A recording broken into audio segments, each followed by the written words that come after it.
ኢትዮጵያ ድርሰት አዳነ ዘሩ። ከዚህ ቀን ጀምሮ ኢትዮጵያ በተሰኘ ርዕስ ተከታታይ ልቦለድ ስናቀርብላችሁ በታላቅ ደስታ ነው። ቀጥታ ወደ ትረካው። ሰማዩ ዘማ መስሏል። ነጭ ደመና የተለያዩ ምስል እየሰራ ይንቀሳቀሳል። ቀይ ነች፣ ወደ ጥቁር ያጋደለ ቅላት፣ የቀይ ዳማ። እንደ አብዛኞቹ ሴቶች ኢትዮጵያ ለውበቷ አትጨነቅም። የሚያስጨንቃት የሕዝቧ ጉስቁልና፣ የለምለም ሀገሯ ችግርና ጉስቁልና፣ ድንቁርናና ኋላ ቀርነት ሁሌም ውስጧን እንደ ግርሳት ያንገበግባታል። ከልቧ አትስቅም። ሆኖም ትኩስ የተሸለቀቀ የበቆሎ እሸት ከንፈሮቿን ገለጽ ስታደርጋቸው አንዳች አስማታዊ ውበትን የተጎናጸፉ ጥርሶች አሏት። ፀሐይ በምዕራብ ልትጠልቅ እግሮቿን ዘርግታለች። የደልጊ ወደ መናፈሻ ቁጭ ብላ ጣና ላይ ያፈጠጠች። የፀሐይዋ ነጸብራቅ ሐይቁ ላይ ሲያርፍ አንዳች አርምሞ ሰጠማት። የጣና ሐይቅ ውበት እየተመገበችው ያለውን የቀረሷ አሳ ጣዕም ሀሳቧን ከሄደችበት አድማስ መለሰው። ድንገት ስልኳን ሽኝ እያለ ተማጠናት። ሄሎ፣ አቤል እንዴት ነህ? ና እሺ፣ ዛሬ እንተዋወቃለን። ግርማ ሞገሳሙ ጠይም ወጣት እንደመጣ ኢትዮጵያ እባላለሁ ስትለው አቤል አለና ኢትዮጵያ ደግሞ ማናት አለ በስሟ እየቀለደ። ኢትዮጵያ ማለት አለች ኢትዮጵያ እያደረገች ጉሮሮዋን እንጆሪ ከንፈሯን ገለጥ እያደረገች አጫ በረዶ መሳይ ንጣት ያላቸው ጥርሶቿን እያሳየችው። ኢትዮጵያ ማለት የቃሉ ትርጉም እነዚህ አእምሯቸው የታወሩ ጠላቶቿ እንደሚያወሩት የተቃጠለ ፊት ማለት አይደለም። ኢትዮጵያ ማለት ልዩ ነው ትርጉሙ። ኢትዮጵያ ማለት የአምላክ የሚሰጥ የወርቅ ስጦታ ማለት ነው። ኢት አምላክ ፈጣሪ እግዚአብሔር ማለት ሲሆን የወብ ቢጫ ወርቅ ልዩ ወርቅ ማለት ነው። ኢትዮጵያ ማለት ከምድር ሀገራት ሁሉ እጅግ ምስጢራዊ ረቂቅ ሀገር ናት። የኢትዮጵያ መሰረት ደግሞ እግዚአብሔር ነው አለችውና በረጅሙ ተነፈሰች። ገና ከመተዋወቋ ይህን ሁሉ ማብራሪያ ስትሰጠው ቢታዘባትም ግን ደግሞ የዓለም ሀገራት ቁንጅና ሁሉ እሷ ላይ ፈሰስ መደረጉን አስተዋለ። ወይ ኢትዮጵያ ክላስ አደረሽብኝ እኮ አላት። ጎላ ጎላ ያሉ አይኖቿን ከአንጸባራቂና መስባዊ አይኑ ጋር እያጋጨ አየህ አቤል፣ አገሬን እወዳታለሁ። አባቴ ወታደርም ሽፍታም ነበር። ነፍስ ማወቅ ከጀምሮ ጊዜ ጀምሮ ከፊደል እኩል ኢትዮጵያን ነው ያስቆጠረኝ አለችው ፈገግ እያለችም። አቤል አባቴ ሽፍታ ስትለው ሽፍታ የሚለው ስም አስደነግጠው። ምን ነው ድርቅ አልክ? ማለቴ ድንጋጤ ስሜት ፊትህ ላይ አነበብኩ ልበል አለች ኢትዮጵያ። በእናትሽ ውበትሽ አይደለም እኔን ጎረምሳውን መነኩሴ ያስደነግጣል እኮ። ኢትዮጵያ ደም አፈር ብላ አቀረቀረች። አቤል ተወልዶ ያደገው ደልጊ ነው። ደልጊ እስከ 12ኛ ክፍል ከተማረ በኋላ አዲስ አበባ ዩኒቨርሲቲ ሰቃይ ተማሪ ስለነበር በአዲስ አበባ ዩኒቨርሲቲ የፖለቲካ ሳይንስ መምህር ነው። ከኢትዮጵያ ጋር የሚተዋወቁት በፌስቡክ ትንታኔዎቹ ነው። ኢትዮጵያ የሀገሯ ነገር በውስጧ ተቀብሮ የሚላወስ የሀገሪቱ ሁለንተናዊ ነገር የሚያስከፋት ብቻ እንቅልፍ የሚነሳት ልጅ ነች። ምንጊዜም እንዲህ ትላለች፣ ለራሷ እንኳን አባዬ ኢትዮጵያ ብሎ ሰየመኝ። በዚያች ሊቀ ነቢያት ሙሴን የአመራርነት ጥበብ ያስተማረች የወተር መፍለቂያ ማዕፀን፣ በዚያች የሙሴ ሚስት ሲጳር ሀገር፣ በዚያች የታላላቆች የአፄ ቴዎድሮስ ሀገር እንኳን ስም የተሰየመ አለች ኢትዮጵያ። የኢትዮጵያ አባት አቶ ጌጡ በመንግስቱ ኃይለማርያም ዘመነ መንግስት ወታደር የነበረ ሲሆን ከመንግስት አስተዳደር ጋር ሊስማማ ባለመቻሉ ሸፈተ። አቶ ጌጡ ዱር ቤቴ ብሎ የገጠሩ ሕዝብ ፍጹም የሚፈራው ሲሆን በብስጭትም ይጠቅመኛል የሚላቸውን ሰዎች ይገርፍ ነበረ። ክንፋይባ የተባለ ቦታ ላይ በአንዲት አርሶ አደር ሚስት ውበት ልቡ ይሸፍታል። በፍቅሯ ተነደፈም። አቶ ጌጡ ጉልበታም ነው። ባሏ በሌለበት ከግንፋይባ ጎንደር ከተማ ጠልፎ አመጣት። ጎንደር ካስቀመጣት በኋላ እየዘረፈ ያስተዳድራት ጀመር። ሰውነቷ ወፈረ። ምቾት ባሏን አስረሳት። የዮርዳኖስ ውበት ጭካኔውን እያለዘበው መጣ። የመኖር ጉጉት እያደረበት መጣ። አይቀጡ ቅጣት የሚቀጣቸው አርሶ አደሮች አሳዘኑት። በዚህ ሁኔታም ኢትዮጵያ ጸነሰች። የዮርዳኖስ ባል ሚስቱን መነጠቁን ሲሰማ የነበሩት በሬና ላሞቹን ሸጠና መሳሪያ ታጠቀ። እነሱን በፈንታው ዱር ቤት ያለ አማራ በሚስቱ በአገሩ በርስቱ ለመጣበት ሕይወቱን ከመስጠት ወደ ኋላ አይልም። ጌታቸው ማመረረ ንጹሐንን ከወንጀለኛ እያነጣጠረ መግደል ጀመረ። አረ ጥራኝ ጫካው፣ አረ ጥራኝ ድሩ፣ ለአንተም ይሻልሃል ብቻን ከማደሩ። ጌታቸው የዮርዳኖስን በዚህ መልኩ መነጠቁ ከሰውነት ወደ አውሬነት ቀይሮታል። ከዕለታት አንድ ቀን አቶ ጌታቸው አንድ ሀብታም ቤት ካመሸ በኋላ ዘው ብሎ ይገባል። አቶ አለባቸው ፍየል አርዶ ጠጅና ብርዝ ጥሎ አስተናገደው። አቶ አለባቸው በአካባቢ የታወቁ ሀብታም ናቸው። ሁሉም ሽፍቶች አቶ አለባቸው ጋር ይጣላሉ። ጌታቸው በላ ጠጣ፣ ሲጠግብ ሴት ይምጣልኝ ብሎ ማስቸገር ጀመረ። ጌታ የባኮትን ሴት የለም። በዚህ ሁኔታ ነገሮች እየከረሩ ሄዱ። አቶ አለባቸው በያዙ ዱላ ክፉኛ ጌታቸውን ይመቱታል። በዚያ የተበሳጩ አቶ ጌታቸው የመንደሩን ሰዎች በጥይት ይለቅማቸዋል።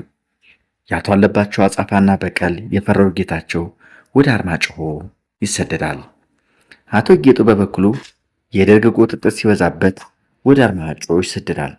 አቶ ጌጡ ከጎንደር ወደ አርማጭሆ ከተሰደደ በኋላ አንድ ጫካ መንደር ውስጥ መኖር ይጀምራሉ።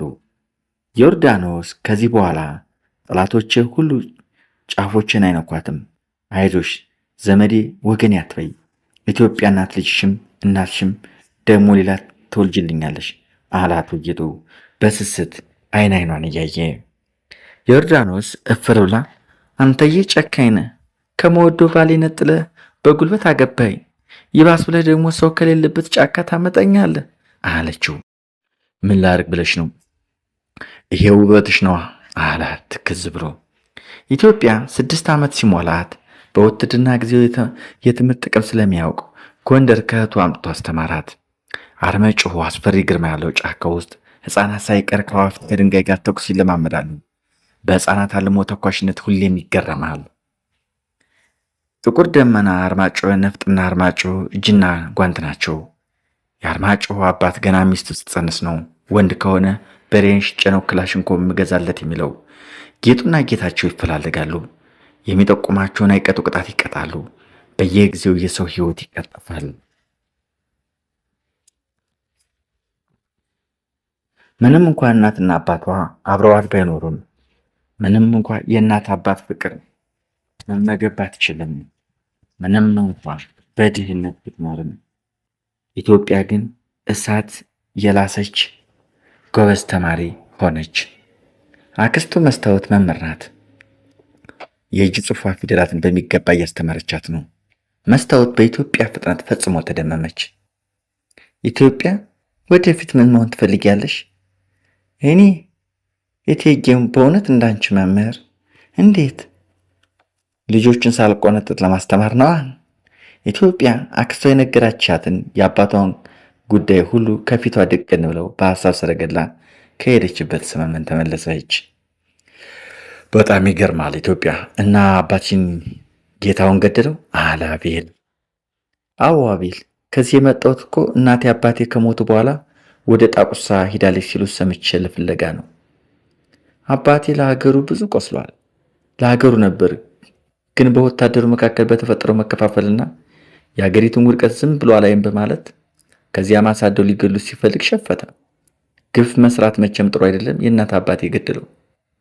መቼም ወንዶች ለኛ ያላቸው ክብር ትልቅ ነው አለችና ፈገግ አለች። አቤል የኢትዮጵያ ብስለት ነገሮችን የሚታይበት አቅጣጫ አስገርሞታል። መጀመሪያ ፌስቡክ ላይ ፎቶዋ ነበር ያስደነገጠው። ቀረብ ብሎ ሲያያት ግን ትሁትና ቅን መሆኑን፣ እውቀትን የምትሻ ስለ አንባቢ፣ ልበ ሙሉ፣ ቀናይነት፣ ነፃ ደግነትና በሰዓት የተፈተነ እውቀት የተላበሰች ውብ ስምና ከውበት ጋር አስተባብሮ የሰራት ሴት ሆኖ አገኛት።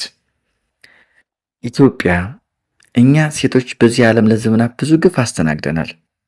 አሁንም እኮ እያስተናገድን ነው። መድኃኒዓለም አምባገነኖችን አደብ ካላስገዛልን ወደፊትም ግፋችን መቋጫ ላያገኝ ይችላል ስትል ተይ እንጂ ኢትዮጵያ ይህን ያህልማ ጨለምተኛ አትሆኝ። ደግሞ ኢትዮጵያ በጥንት ጊዜ እኮ አብርሃም የቀባው የክርስቶስ ምሳሌ የሚባለው የመጀመሪያ ካህን መልከ ጻድቅ ሀገር መሆኗን ነግረሽኛል። የዓለማችን ጥንታዊ ታላላቅ ጸሐፍት ተቀኝተውላታል። ታሪኳን ከትበውላታል። ልክ ነህ አቤል። በሀገር እስራኤል የራሷ ቦታ ዴር ሱልጣን ያላት ብቸኛው ሀገር ኢትዮጵያ ነች። ይህ ብቻ ይግረምህ። የመላእክት ቋንቋ የሚባለው ከባቢሎን ዘመን አስቀድሞ የነበረው ብቸኛው የሰው ልጅ ቋንቋ ግዕዝ የሚገኘው ኢትዮጵያ ውስጥ ነው። አቤል ምስጥ ብሎ ያደምጣታል። ሁለመናዋ ነፍስ ነች። ደግሞም ፊት አንደበተ ርቱዕና ረጋ ያለች ነች። በለስላሳና ሙዚቃዋ ቃና በተላበሱት ድምፆቿ ስለ ኢትዮጵያ ቀደም ገናናነት በሰፊው ስተረክለት ውስጡ በደስታ ተጥለቀለቀ። ኢትዮጵያ ዛሬ አድማጭ አግኝታለች። አቤል ዝምታ ይወዳል፣ አድማጭ ነው። ደግሞ ዛሬ ከበፊቱ የተቀመጠችው የምትደመጥ ሴት ነች። እሺ ቀጥይ መምሬ አላት ቅዱስ ጊዮርጊስ ቢራውን ፎት እያለ። አዎ ወዳጅ፣ ሀገራችን በነቢያት እጆቿን ወደ እግዚአብሔር ትዘረጋለች የተባለች፣ በአጠቃላይ በመጽሐፍ ቅዱስ ስሟ ከ44 ጊዜ በላይ ደጋግሞ የተጠራች ነች። ሄሮዶት ጽፎላታል። ሆሜር በደማቅ ብዕር መልካምነቷን ተቀኝቶላታል።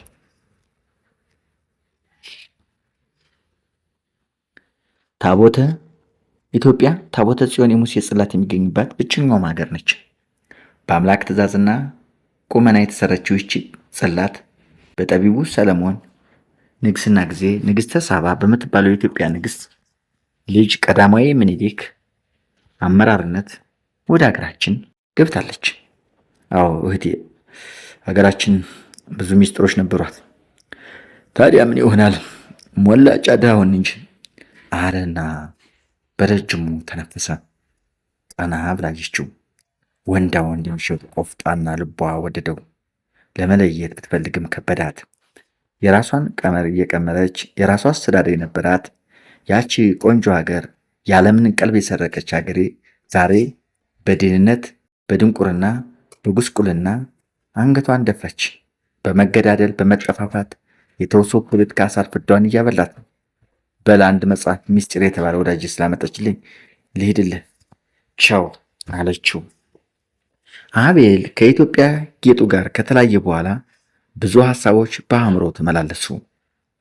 ውበቷ፣ የትጋት ሚስጢር፣ የፖለቲካና የታሪክ እውቀቷ፣ የቃላት ፍሰት፣ የጎመራ ውበት፣ ሮዝ ቀለም ያለው ጉድ ከቡኒ ጃኬት ጋር የጣቶቿ ርዝመት፣ የቆዳዋ ልስላሴ፣ የቅንድቧ ፀጉር ብዛት፣ ትልልቅና እንደ ከዋክብት የሚያበሩ ስትናደድ ቁጣ የሚተፉ ዓይኖቿ፣ የተስተካከለ ቁመናዋ በህሊናው ተመላለሰ።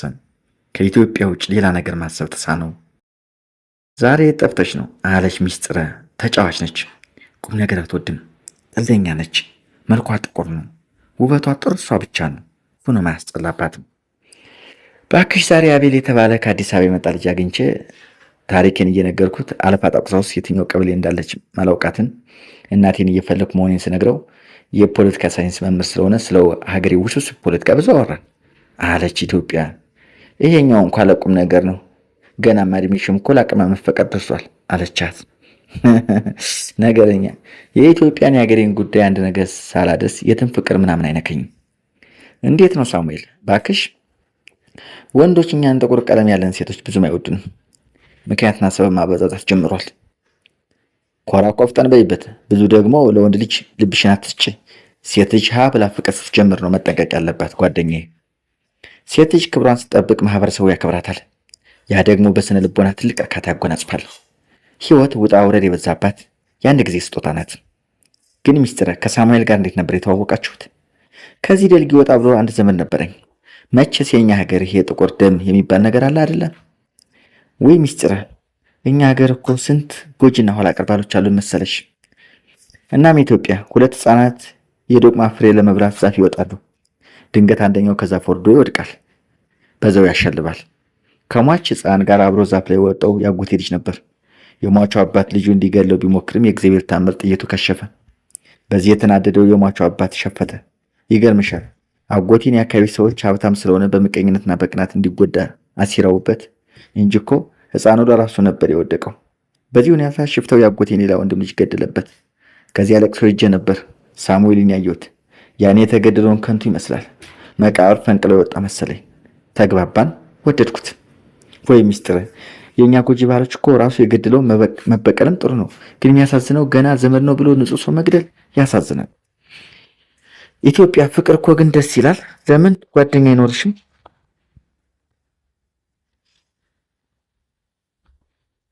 በጊዜው ጓደኛ መጽሐፍት ናቸው። መጽሐፍት ምንኛ የማያስቀይሙ ጥሩ ጓደኛ መሰሉሽ። ለዛም ነው ማንበብ ሙሉ ሰው ያደርጋል የሚባለው አለች ኢትዮጵያ። ግን ወንዶች ያደረሱብሽ በደል አለ? አዎ፣ በልጅነት ጀምሮ የመደፈር ሙከራ ተደርጎብኝ ያውቃል። ኢትዮጵያና እኔ እኮ ሁሌ ሊደፍሩን ሊያቆስሉን ከሚሹ አውሬዎች በፈጠራ ኃይል ሁሌ ነው የምንተርፈው። መጽሐፍት ሕይወት ናቸው ብለሽኛል። እስኪ አንድ ግጥም ልጋብዝሽ። ገጣሚው ደሱ ፍቅሬል ይባላል። የእንጀራ እናት ሀገር ይላል ርዕሱ። ሀገሬ ላይ ቁሜ ሀገሬ ናፈቀኝ፣ ስለ ሀገር ሲያወራ ከቃል አስቀድሞ እምባዬን የሚያንቀኝ፣ 44 ዲያብሎስ ልቡን ያዘዘውን እምነት የሚያጠምቀኝ፣ እኔ ግን ምንድን ነኝ? በአኖላዊ በደል በውርስ ጥላቻ ነፍሴ የተመታ፣ በእንባ የምታጠብ በመከራ ትታ በቡርቃ ዝምታ፣ እኔ ግን ምንድን ነኝ? ምስጦችሽ የትብቴን አጋንንትሽ ነፍሴን፣ ገላሽ ነፃነቴን ገዥሽ ነፃነቴን በሉብኝ ተሻምተው፣ የኤሊ እግር ሰጡኝ የንስር ክንፎችን በጉልበት ቀምተው፣ እግዚአብሔር ተናገረኝ ወይ አገሬን ስጠኝ፣ ወይስ ከዘላለሙ ከሕይወት ደምሰኝ። ይኸው በአገሬ ላይ እናት አገር ጠፍታ፣ በእንጀራ እናት ሀገር በረሃብ ስቀጣ፣ በኩርኩም ስመታ፣ ደግሞ ከዚህ ብሶ ተስፋ ቆራጭ ልሆን ብታክት ብለፋ፣ ቆርጬ ምጥላት አጣሁ ቅንጣት ተስፋ። የታደሉ ናቸው ተስፋ የሚቆርጡ፣ የሚቆረጥ ተስፋ ከውስጥ ያላጡ። ደሱ ፍቅሬ አየሽው? ይሄ ግጥም ሚስጥር ገጣሚው ሀገሩን ተስፋ ቆርጦ የተወ እንኳ የታደለ ነው ይላል። አየሽችን ምስኪን ሀገር፣ አየሽችን ምስኪን ሀገር። የኔን ህይወት በደንብ ስታውቂ የበለጠ ትቆጫለሽ። የሀገራችን ጉዳይ እኮ በጣም ነው ተስፋ የሚያስቆርጠው። ባለስልጣኖቻችንም ወንዶቻችንም አብዛኞቹ የንባብ ጦመኛ፣ ለሴት ያላቸው አመለካከት ከቆየ ባህላችን ጋር የተቆራኘ ነው። የመደፈር ሙከራው እንኳን የወንዶች ችግር አይደለም አለች ሚስጥር እየሳቀች። እንዴት አለች ኢትዮጵያ የመደንገጥ ስሜት በውስጧ እየተነበበ። አትቆጫ አለቻት ፊቷ ላይ የቁጣ ስሜት ስላስነበበች። አንቺ እኮ አይደለም ለወንድ ልጅ ለሴት ልጅ የሚያማልል ውበት ቁንጅናን ተጎናጽፈሻል። ሴትን ልጅ እንደዚህ የሚያስጎመጅ ውበት ወንድን ቢያስጎመጀው ምን ይገርማል? ጠየቀች። ሚስጥር ስርዓት ያዥ። ቆንጆ ሴቶች ሁሉ በወንዶች ይደፈሩ እያልሽ ነው? ኢትዮጵያ ደግሞ እንደዚህ አልኩ እንዴ? በነገርሽ ላይ ለብዙ ዘመናት የማህበረሰባችን ባህል ለሴት ልጆች ያለን ዝቅተኛ አመለካከት ስር የሰደደ ነው። አይ ኢትዮጵያ፣ እኔ እኮ ያለ ዕድሜ ጋብቻ የሚባለው ጎጂ ባህልም ሰለባ ነኝ። እንዴት? እስኪ በዝርዝር አጫውችኝ። ገና የ7 ዓመት ልጅ ሳለሁ የሀብት መጣጣም፣ የዘሬና የአጥንት መጣጣም፣ የበሬና የላም ብዛት ታይቶ አጋቡኝ። በ7 ዓመት ምን ይደንቃል? ገና ከአንቀልባም ልታገቢ ትችላለሽ። ከዚያ ያን የሰማይ ሰባሪ የሚያህል ባሌን ሳየው ፈራሁት፣ ተርበደበርኩ። አንድ ቀን አለች ሚስጥር በረጅሙ ከተነፈሰች በኋላ፣ ጥቅጥቅ ያለውን ደን በቀን እንኳ ጨለማ ይመስላል። የጅቦች ጩኸት ያስደነብራል። መሸ። ቀስ ብዬ ኮበለልኩ። ሽንት ቤት የመጠቀም መስዬ ማንም አላየኝ። እዚህ ደርጊ መጥቼ ቤት ሰራተኝነት ተቀጠርኩ። ተመቸኝ። ነገር ግን እድሜ ሲጨምር ጥቁር ቆዳ ማብለጭለጭ ጀመረ። ያኔ የተቀጠርኩበት ሰውዬ ከጅለኝ ጀመር። ከዚያ እንደገና ወደ ቤተሰቦቼ ጫንዲባ ተመልሼ ትምህርት ገባሁ። ብቻ ተወልቶ አልቅም አለች ሚስጥረ። ሀገራችን ለሰው ልጅ ከባድ ነች፣ ለሴት ልጅ ደግሞ የበለጠ ፈታኝ ነች አለች ኢትዮጵያ። ብልሹ የፖለቲካ ባህላችን፣ የማህበረሰብ ሴት ወደ ማጀት አባባል ብዙ ነገሮች አሉ። ብዙ ህጻናት ያለ እድሜያቸው ይዳራሉ፣ ይጠለፋሉ፣ ይደፈራሉ። ይገርምሻል ሚስጥረ፣ በአንድ የሀገራችን ክፍል ለሴት ልጅ ለደም ማድረቂያ ትሰጣለች ማለት አለች ሚስጥረ። ወንድሟ ሰው ቢገደል ነፍሱ ቢጠፋበት ለመታረቂያነት ለሟች ቤተሰብ ወይም ሴቷ ትሰጣለች። ወንዱ እጅግ ያሰቃያታል። ለሟች ምክትል እስከሆነች ድረስ ይደበድባታል፣ ቢፈልግም ይገድላታል፣ ያሰቃያታል። አየሽ፣ ይህም ባህል ሆኖ ይጠበቃል። በጣም አለች ሚስጥረ።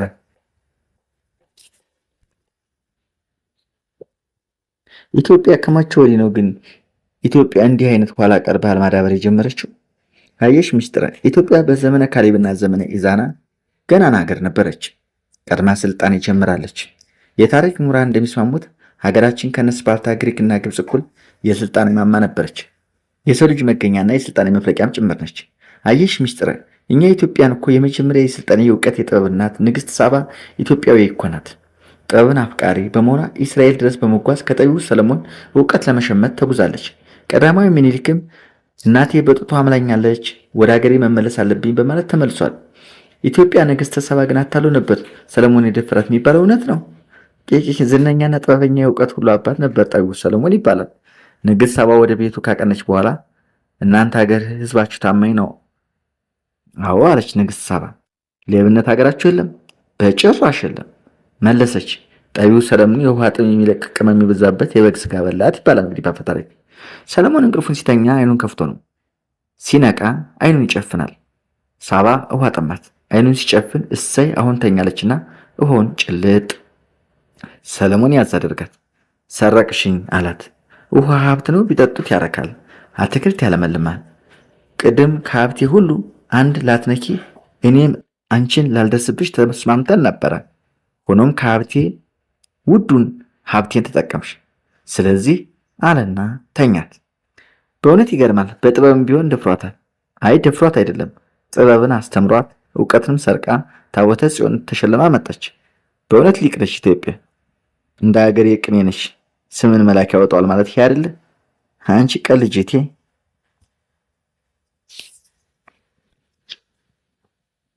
የሚያዝያ ፀሐይ ሙቀቱ ከአቅም በላይ ትለቀዋለች። ፋሲካ ነው፣ ታላቁ የትንሣኤ በዓል። አቤል ከደልጊ ወደ አዲስ አበባ እየተመለሰ ነው።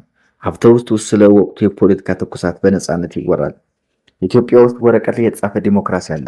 በተግባር ግን የመናገር ሐሳብን የመግለጽ መንግስትን የመቃወም መብት የለም። የኢትዮጵያ ሕዝብ ለዘመናት አብዮት አርግዞ ሁሌ ጨንግፏል። አቤል በሐሳቡ ያ ትውልድ የሚባለው መኢሶንና ኢሃፓ እየተባለ እርስ በርሱ የተጫረሰው ትውልድ ትዝ አለው።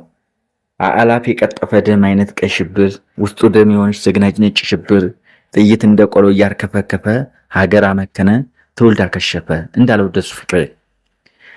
የደግ ስርዓትን ለመገርገስ የተነሳው የወያኔ ቡድን ቁጥራቸው 7 በእውቀት ያልዳበሩ ገና በጎርማሳነት ዕድሜ የሚገኙ በፖለቲካ እምነታቸው ዙሪያ ማህበራዊ ተቀባይነት የሰጣቸው ሰፊ የፖለቲካ ስራ ያልሰሩ ቢሆንም ወያኔዎች ደርግ ራሱን ሲገል ኢሃፓን መኢሶን ራሱን በራሱ ሲበሉ ለወያኔ ድል ሆነ እያለ አንድ አዛውንት ስለ ኢትዮጵያ ፖለቲካ ሲያወራ ተሳፋሪው ሁሉ ጸጥ አለ እና አባባ አዲሱን መሪያችን እንዴት አዩት?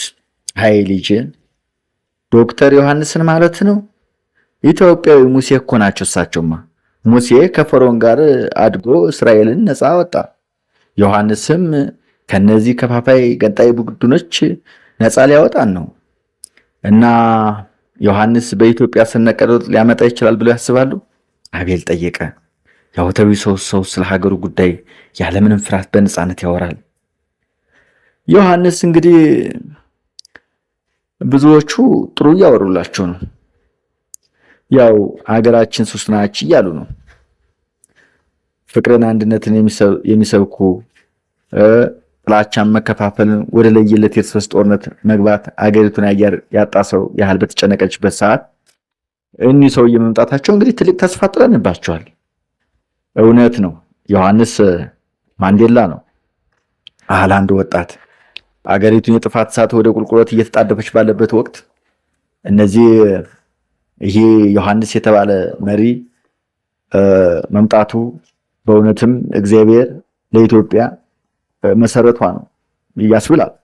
የዓለም ኃያላን ውድቀቷን ሲመኙ እነ ጣሊያን፣ ግብፅና የአረብ ሀገራት እንደ ሶሪያ እርስ በርስ ሊያባሏት ሲቋምጡ ኢትዮጵያ ግን ይሄው ዮሐንስን አገኘች ሲል ሌላ ተሳፋሪ ደግሞ ግን እኮ ዶክተር ዮሐንስ እሳት ውስጥ ነው ያለው።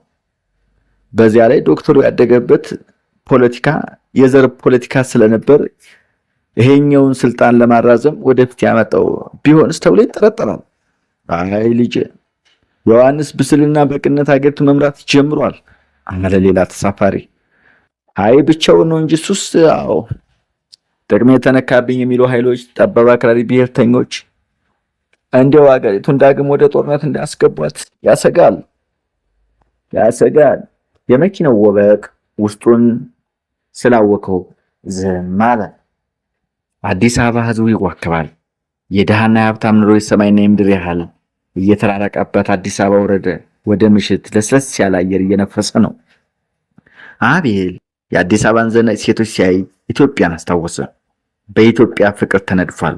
ግርማ ሞገሷ፣ ለነገሮች ያላት ጥልቅ እይታ፣ የፖለቲካ ትንታኔውና ለሀገሩ ያላት ፍቅር ድቅን አለበት።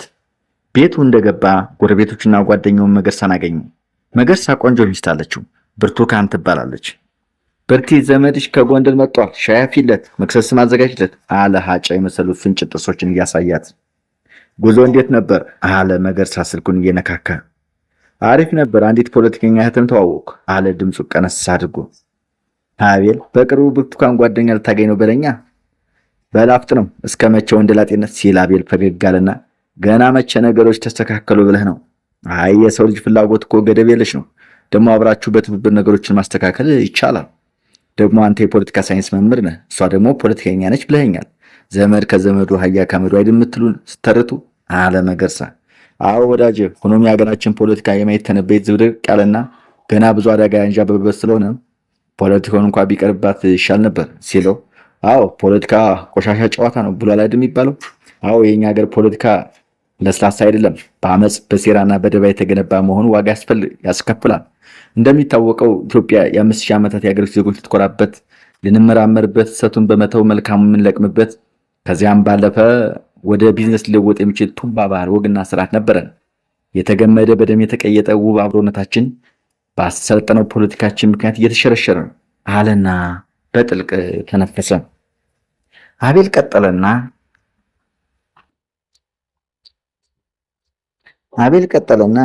ኢትዮጵያ የኦሮሞ ገዳ ስርዓት፣ የአማራ የሽምግልና የግጭት አፈታት ባህል፣ የጉራጌ የጆካ ባህል፣ የራሷን የቀን አቀማመጥ፣ የራሷን ፊደል፣ የራሷን ዘመን አቆጣጠር ያላት ሀገር ነች።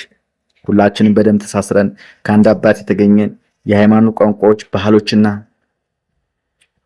የታሪካዊ ቅርሶች ያሉን ህዝቦች ዛሬ ጥቃቅን አጀንዳ ፈጥረን እንቆራቆሳለን።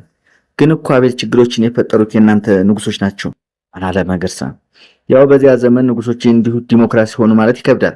በዘመኑ ዲሞክራሲ የሚባል ነገር በሌሎችም የዓለም ሀገራት አልነበረም። አየህ መገርሳ፣ አፄ ቴዎድሮስ ጀግና፣ እውነተኛ፣ ታማኝ፣ የማያወላውሉ፣ ቆራጥ፣ ደፋር፣ የራሳቸውንና የሀገራቸውን ክብር የማስደፍሩ፣ ማንንም የማይለማመጡ፣ ይቅርታን ለሚጠይቅ ምሕረትን የሚያደርግ፣ ከዳተኞችን ፍዳቸውን የሚያሳዩ፣ ለነፍሳቸው የማይሳስቱ፣ ቅንጦት የማይወዱ፣ በቀን አንዴ ብቻ ምግብ የሚበሉ፣ ራሳቸውን እንደ ተራ ወታደር የሚያዩ፣ ከሰው ይልቅ በአምላክ የሚተማመኑ፣ ታላቅ ስብዕና የለበሱ፣ ጠቢብ፣ ጽኑ፣ ፈላስፋ፣ ቆራጥና ጀግና፣ ነቢይ፣ ደፋር፣ ባለቅኔ፣ ባለራዕይ፣ የሀገር መሪ፣ ሐቀኛና ፋና ወጊ፣ አለኸኝ የተግባር ሰው ነበሩ አለ አቤል። አይ አቤል፣ ችግራችሁ እኮ ንጉሶችን ማምለካችሁ ነው። አንድ ሀገር፣ አንድ ቋንቋ፣ አንድ ሃይማኖት እያላችሁ የብሔር ብሔረሰቦች መብት ጨፍልቃችሁ አለ መገርሳ ፈገግ በማለት። ባክህ እችን የዶሮ ሰርታ አቀረበች፣ ድንቅ ሙያ ያላት፣ እውነትም የምትዋብ ልጅ አለ አቤል። አቤል እናንተ አማሮች በቃ የድሮ ስርዓት ናፋቂ ናችሁ ቀራችሁ በቃ። ብርቱካን ሳቀች። ብርቱካን የጎንደር ልጅ ናት። መገርሳ ጋር የተዋወቁት ጅማ ዩኒቨርሲቲ አንደኛ ዓመት ዩኒቨርሲቲ ተማሪ ሳለች ነበረ። ከዩኒቨርሲቲው የተጀመረው ፍቅር አብቦና ጎርምቶ አንድ ወንድ ልጅ ወልደዋል። አይ መገርሳ፣ እንደነገርኩ አፄ ቴዎድሮስ ዲሞክራሲ መሪ አልነበሩም፣ መሆኑም አይጠበቅባቸውም። ሆኖም ባለራዕይ ነበሩ። የቴዎድሮስ ራዕይ ማህበራዊ፣ ፖለቲካ፣ ነባራዊ ሁነቶችን ሀገርን ዘመናዊ ማድረግ አጣዳፊነት የሚጎትቱ ነበሩ። አፄ ቴዎድሮስ ኢትዮጵያን መልክ ለማስያዝ፣ ታላቅ ለማድረግ፣ ጠንካራ ማዕከላዊ መንግስት አስፈላጊነት በቀጥታ የሚታያቸው ነበሩ። ወዳጄ መገርሳ፣ ነፃ አውጪዎች እንደሚነግሩን ሳይሆን አፄ ቴዎድሮስ የዘመናዊ አስተዳደር ምስረታ፣ ውትድርናን የማዘመን ዘመናዊ የግብር አስተሳሰብ፣ በቴክኖሎጂ የኢንዱስትሪ ጅማሮን አዲስ አስተሳሰብ መትከል ችለዋል። አፄ ቴዎድሮስ ምኒልክም ኢትዮጵያን እንደ ማድረግ ባይችሉ ኑሮ ጎንደሬዋን ብርቱካን ማግባት አልቻልክ ነበር ሲል መገርሳ ከትከት ብሎ ሳቀ። ብርቱካን መንደርን የመሰሉ እንደ በረዶ የኑጥና ትኩስ የተሸለቀቀ በቆሎ የመሰሉ ጥርሶቿን ብልጭ አሉ። ቀልደኛ ነው ወዳጅ አቤል አለ መገርሳ፣ የነገሳቱ የሀገር ፍቅር ህይወታቸው መስጦት። ለዚች ሀገር መንከራተት በእኚሁ ገዢዎች እንደ ጨቋኝ አረመኔነት መታየቱ፣ ተጋኖ መተረኩ እንደ እሳት ያንገበግበኛል። አየህ ወንድሜ፣ አፄ ቴዎድሮስ ለሌሎች ብሔረሰቦች ለመጨቆን ሳይሆን የታፈረች የተከበረችና የሰለጠች ሀገርን እውን ለማድረግ ዘመናዊ የጦር መሳሪያ የሚያመርቱ ኢንዱስትሪዎችን ለማቋቋም የዘመኑ ቴክኖሎጂን እውቀት የነበራቸው የውጭ ባለሙያዎች ወደ ሀገር ውስጥ በማስገባትና ተንከባክቦ በመያዝ ያሳዩት ጥረት የራያቸው ተጨባጭ መግለጫ ነው። እውነት ግን ነው ወንድሜ፣ አፄ ቴዎድሮስ በዛ ዘመን የሰሩት የሚያስመሰግናቸው እንጂ የሚያስወቅሳቸው አልነበረም። ዘመዳሞች ተባብራችሁ ዘመቻ ከፈታችሁብኝ አለ መገርሳ ፈገግ እያለ። ብርቱካን ፈጽሞ ይወዳታል። የሰው ልጅ አንድ የአዳም ልጅ አንድ ዘር ነው ብሎ ያምናል። ሆኖም ለንጉሶች ያለው አመለካከት የተዛባ ነው። የሰው ልጅ የአስተሳሰብ ውጤት ነው። አስተዳጋችን ልጅ ሆነን የሚነገረን አብስን የምናስበው ነገር ስብናችን ይቀርጻል። ስለዚህ ከማነባቸው ታሪኮች የአፄዎች መልካም ነገር አልተዋጠልኝ። እናንተ ዘረኞች ስለሆናችሁ ንግስት አማራ ስለሆነ መሰለኝ የምታመልኳቸው አለ። እውነት ነው። ፖለቲካችን ንጉሳችን በማወደስና ንጉሶችን ፈጽሞ በመጥራት መሰረት ጥሏል። ንጉሶችም ከዘመኑ ስልጣኔ አኳያ ከነበረው የማህበረሰብ ንቃተ ህሊና አንጻር የመላእክት ዝርያ የላቸውም። አንድ ሀገር መሪም የራሳቸውን ደካማ ጎን ይኖራቸዋል። ነገር ግን በአሁኑ መንግስታት እና በአንዳንድ ጽንፈኛ የዘር ፖለቲካ እውነትን ከውሸት አቀናብሮ እንደሚሰራው ልቦለድ ጭራቅ አልነበሩም አለና በረጅሙ መተንተን ጀመረ።